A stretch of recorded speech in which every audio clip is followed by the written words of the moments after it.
जेलों में रहते रहते अब मौसमों का फर्क याद नहीं रहता। वहाँ तो हमेशा एक ही मौसम रहता है, गर्मी, शदीद गर्मी। क्या वो पंखा भी नहीं देते? बेगम वहाँ तो हवा तक को आने की इजाजत नहीं है, पंखा कैसे देते? क्या वहाँ किसी को आने जाने की इजाजत नहीं? सिर्फ एक मखलूक को। कौन सी मखलूक? क्या भूत प्रेत? बेगम जहाँ अंग्रेज मौजूद हो वहाँ भूतों प्रेतों को आने की क्या जरूरत है? और जिस मखलूक का जिक्र हम कर रहे हैं वो है मच्छर। कोई भी मौसम हो हमेशा मौजूद रहते हैं और कानों में इस तरह शोर करते हैं मानो सितार बजा रहे हैं। चलिए, कोई तो है जो आपका दिल बहलाता है। दिल को बहलाने को गालिब ये ख्याल अच्छा है। बेगम तन्हाई में दिल बहलाने के लिए आपकी यादें आ जाती हैं। हम न सही, हमारी यादें ही सही। हाँ, कभी कभार जेल की लाइब्रेरी से कुछ किताबें मिल जाती हैं, मौजूद ऐसे जिनसे हमें सब नफरत है। मसलन अंग्रेज हुकूमत के हिंदुस्तानियों पर एहसानात। अल्लाह, अंग्रेजों ने हिंदुस्तानियों पे कुछ एहसानात भी किए हैं? जी हाँ, ऐसा वो समझते हैं। भाई रेल की पटरियां उन्होंने इसलिए बिछाई ताकि उनके फौजी दस्तों को नकलो हरकत में आसानी हो। डाक खाने इसलिए बनाए ताकि उनके अहकामात आसानी से उनके अफसरान तक पहुंच सके। तालीम पर उनका कंट्रोल है। जो कुछ उन्होंने लिखाया पढ़ाया उसने बजाय हिंदुस्तानियों के जहनों को खोलने के बंद करके रख दिया। ओहो, हम भी ये क्या बातें लेकर बैठे हैं? कहते जाइए, जो कुछ कहते हैं भला लगता है। सुलेखा बेगम, आप जानती हैं आपका ये नाम हमारे अब्बा हुजूर ने रखा था। आपके वालिद मोहतरम हमारे अब्बा हुजूर के मुरीद थे। हमने वो जमाना भी देखा है। तब तो आपको वो फलों, सूखे मेवों और नवार दांतों से भरे हुए थाल भी जरूर याद होंगे जो अब्बा हुजूर के मुरीद उनकी नजर में थे। अब्बा वो सब गरीबों में तकसीम कर दिया करते थे। एक बार अब्बा से भी सुना, हमारे लिए बड़ा सा तोशा मंगवाया और कहा था कि जुलेखा को दे दे। बेगम, उन्होंने परेशानियों से भरा हुआ ये एक तोशा भी तो आपके हवाले किया था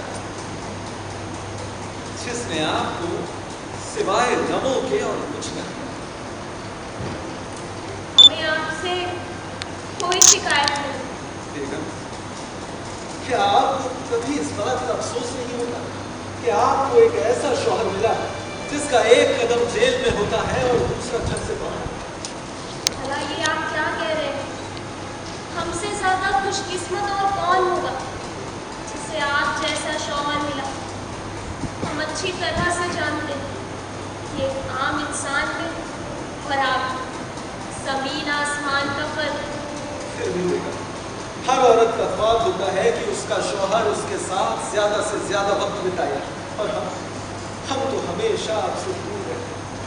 क्या आप हमसे दूर कैसे रह सकते हैं? आप तो सदा हमारे दिल में रहते हैं। जब कभी आपके दीदार की ख्वाहिश भी जरा गर्दन झुका ली और फिर आपका दीदार हो गया।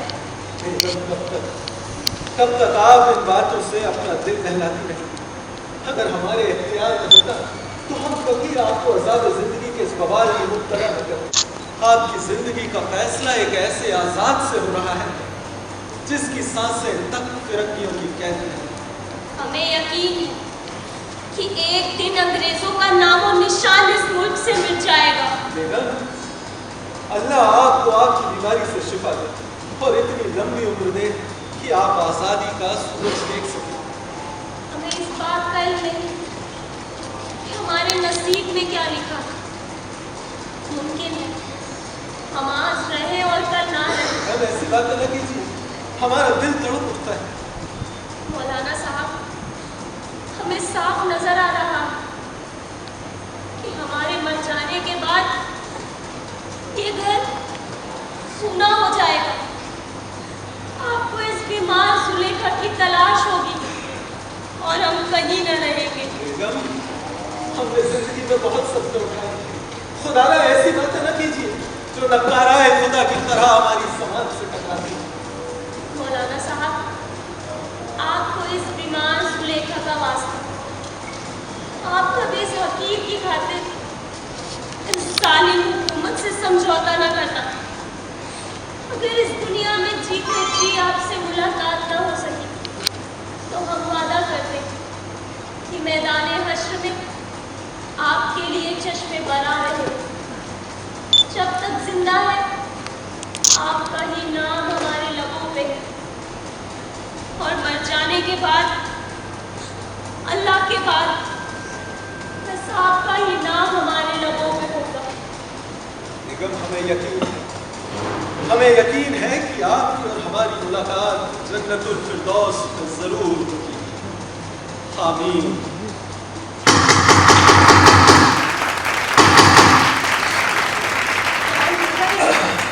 इस वक्त मुसीबत ही हो। मुसीबत कभी दस्तक लेकर नहीं आती। बेगम, इस मुसीबत का दूसरा नाम अंग्रेज है। ये जरूर अंग्रेजों की पुलिस है जो हमें गिरफ्तार करने के लिए आई है। ये भी तो एक गिरफ्तारी का वक्त है। बेगम, अंग्रेज दौरे हुकूमत में घड़ी की सुइयां उल्टी घूम रही हैं।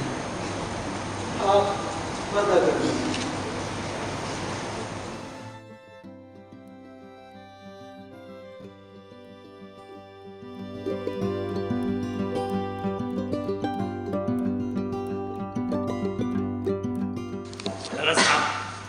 इस नाचीज को पहचाना? क्यों नहीं, आप भी भला कोई भुलाने वाली चीज है। कहिए, कलकत्ते से खबर न हुआ?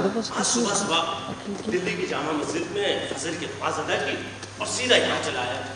सुना था कि आप ठीक 10 बजे ऑफिस आ जाए। अच्छा, और क्या सुना आपने हमारे बारे में? 1 बजे घर चले जाते, 2:30 बजे फिर वापस आते, और फिर उसके बाद दूसरे कामों में लग जाते। यानी आपको हमारे पल पल की खबर है।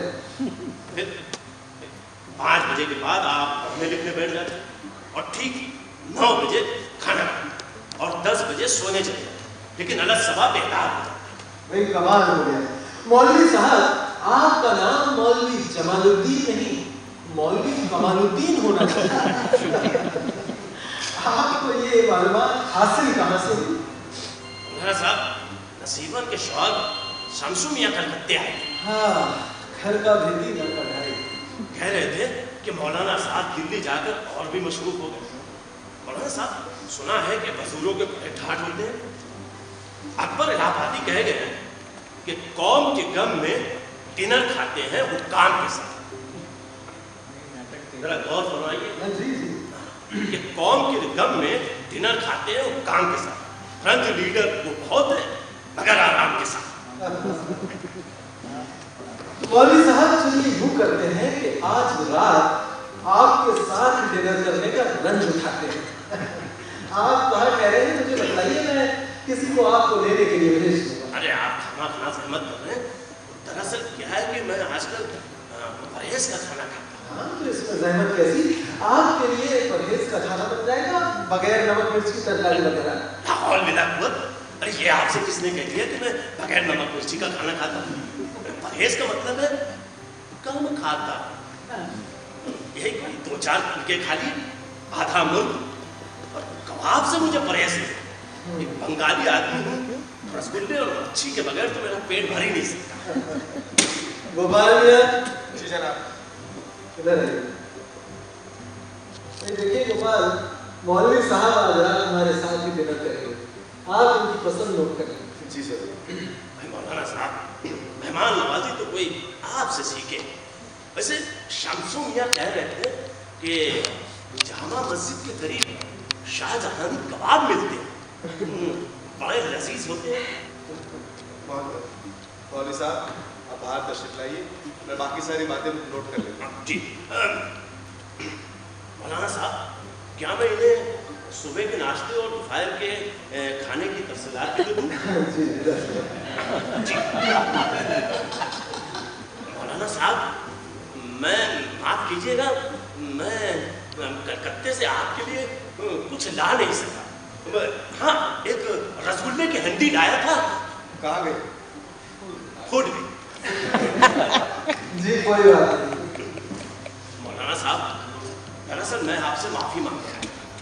क्या है कि कुछ लोगों ने मुझे आपके खिलाफ भड़का दिया। मुझसे जो भी गलती हुई है मुझे माफ़ कर। जी माफी कैसी, जो आपके दिल में था आपने कह दिया। हम आजाद हैं और जो चाहे कह सकते हैं। लेकिन जब मैंने ये सारी बातें कही थी उस वक्त मुल्क आजाद था। देखिए मौलवी साहब, पुरानी बातों को भुला देने नहीं बनाइए।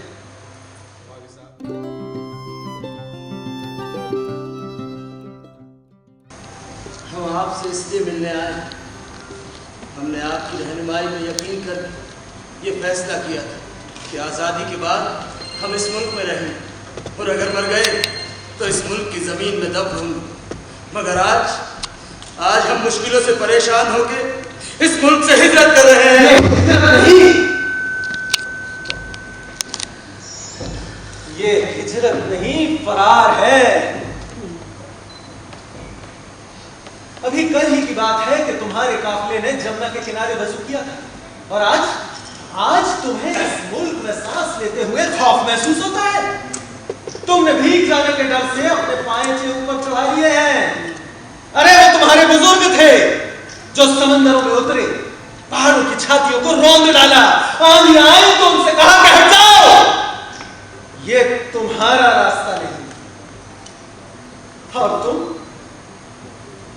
खुदा से इस कदर गाफिल हो गए हो जैसे तुम्हारा उस पर कभी ईमान था ही नहीं। हम अपने मुसलमान भाइयों के साथ एक नई दुनिया बसाना चाहते हैं। नई दुनिया बसाना चाहते हैं मुसलमान भाइयों के साथ? तुम्हें उस नई दुनिया की नई बातें मालूम है? अरे यहां भी मुसलमान रहते हैं, लेकिन कभी किसी ने अपने आप को पंजाबी मुसलमान, सिंधी मुसलमान या बंगाली मुसलमान नहीं कहा। वहां मुसलमान तो है, लेकिन उनकी इलाकाई पहचान है पंजाबी, सिंधी, बलूची। हिंदू का मजहब तुमसे अलग है, वो तुम्हारा मजहबी मुखालिफ है, लेकिन कौमी और वतनी नहीं। वहां पाकिस्तान जाकर तुम्हें कौमी और वतनी मुखालिफतों का सामना करना होगा। किसी दुश्मन के हाथों मरने से अच्छा है अपने भाई के हाथों मरे। बहुत खूब, यानी तुम अपने अंजाम से वाकिफ हो कि वहां पाकिस्तान जाकर तुम्हें एक भाई का नहीं, एक मुहाजिर का दर्जा दिया जाएगा और एक मुहाजिर के नसीब में बेबसी की ही मौत होती है, बेबसी की मौत। हमारी किस्मत का सितारा अब टूट गया है। अरे सितारा टूट गया है तो क्या हुआ, सूरज तो चमक रहा है।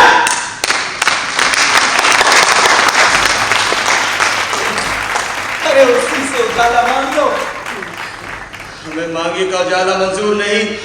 ये उजाला तुम्हारा अपना है, इसे तुम्हारे बुजुर्गों के काफिलों ने रोशन किया था, जिन्होंने अपने खून के दिए जलाकर इस मुल्क को रोशन किया। देखो देखो, वो मस्जिद के मीनार तुमसे झुक के सवाल पूछ रहे हैं कि तुमने अपने तारीख के सफहात को कहां गुम कर दिया।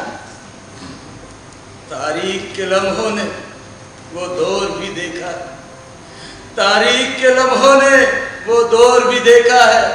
लम्हों ने खता की थी, सदियों ने सजा पाई।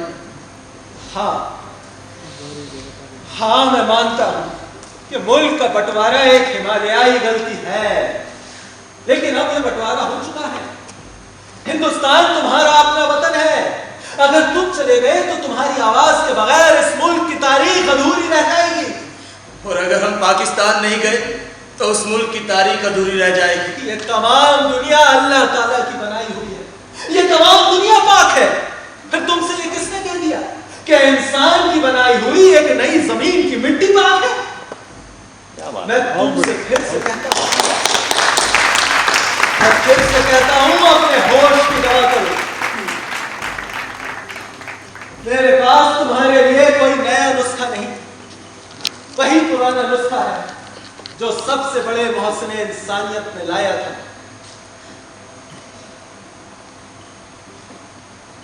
कुरान पाक।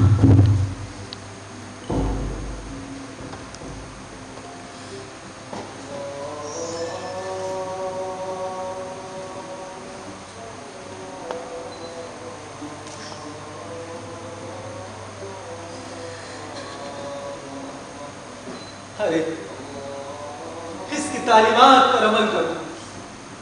तुम अपने मादरे वतन को छोड़ के जाने की गलती कर रहे हो, तुम अपने भाइयों को छोड़ के जाने की गलती कर रहे हो, और जिन्हें तुम अपना भाई समझकर वहां जा रहे हो वो तुम्हारे लिए गैर है। और उस मुल्क में जब तुम्हारे साथ गैरों सा सलूक किया जाएगा तब तुम्हें ये मुल्क बहुत याद आएगा। यहाँ के लोग याद आएंगे, यहाँ के मेले ठेले त्योहार याद आएंगे, और तब तुम्हें एहसास होगा कि तुमने लम्हों में जो खता की सदियों तक तुम्हारी औलादें उसकी सजा भुगतती रहेंगी।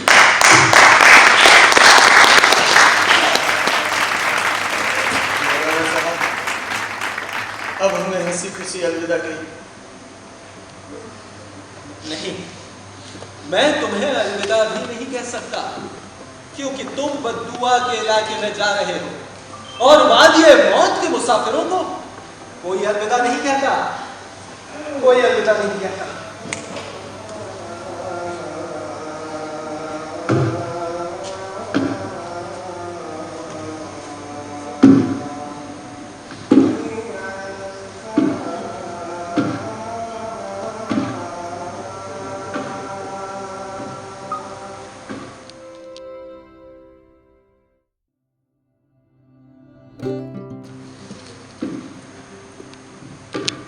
कहिए, अब क्या हुआ? हमने वहां जाकर आपस में मशवरा किया और इस नतीजे पर पहुंचे कि आपने जो कुछ भी कहा उसी में ही हमारी भलाई। हम अपने भरे हुए घरों को छोड़कर अपनी मस्जिदों को वीरान करके वहां भी खुश नहीं रह पाएंगे। इसीलिए हमने फैसला किया है कि जब तक जिंदा रहेंगे इसी मुल्क में रहेंगे, और वक्त आने पर इस मुल्क के लिए अपनी जान की कुर्बान करेंगे।